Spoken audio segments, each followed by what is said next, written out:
All right, chapter 21. Manasseh was 12 years old when he became king, and he reigned 55 years in Jerusalem. And his mother's name was Hephzibah, and his dad was Hezekiah. Verse 2. He did evil in the sight of the Lord, according to the abominations of the nations, whom the Lord dispossessed before the sons of Israel. For he rebuilt the high places which Hezekiah his father had destroyed, and he erected altars for Baal and made an Asherah, as Ahab king of Israel had done, and worshipped all the host of heaven and served them. I mean, it is hard to believe, isn't it? But then I look at some of the leadership in our country and state over the last 50 years, and I can believe it. For verse 4, he built altars in the house of the Lord, of which the Lord had said, in Jerusalem I will put my name. For he built altars for all the host of heaven in the two courts of the house of the Lord. He made his son pass through the fire, practiced witchcraft and used divination, and dealt with mediums and spiritists. He did much evil in the sight of the Lord, provoking him to anger.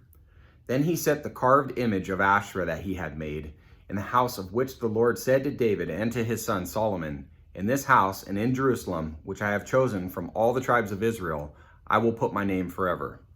And I will not make the feet of Israel wander any more from the land which I gave their fathers, if only they will observe to do according to all that I have commanded them, and according to all the law that my servant Moses commanded them. But they did not listen, and Manasseh seduced them to do evil more than the nations whom the Lord destroyed before the sons of Israel.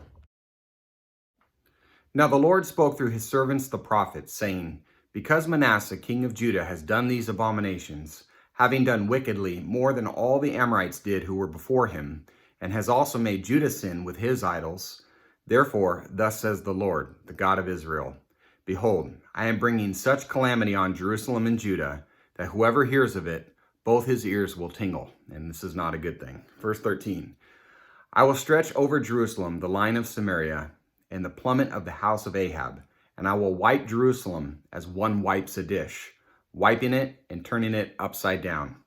I will abandon the remnant of my inheritance and deliver them into the hand of their enemies, and they will become as plunder and spoil to all their enemies. Because they have done evil in my sight, and have been provoking me to anger since the day their fathers came from Egypt, even to this day.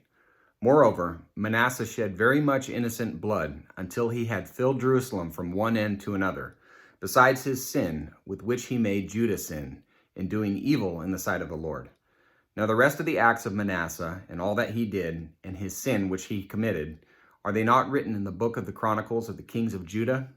And Manasseh slept with his fathers, and was buried in the garden of his own house, in the garden of Uzzah, and Amon his son became king in his place.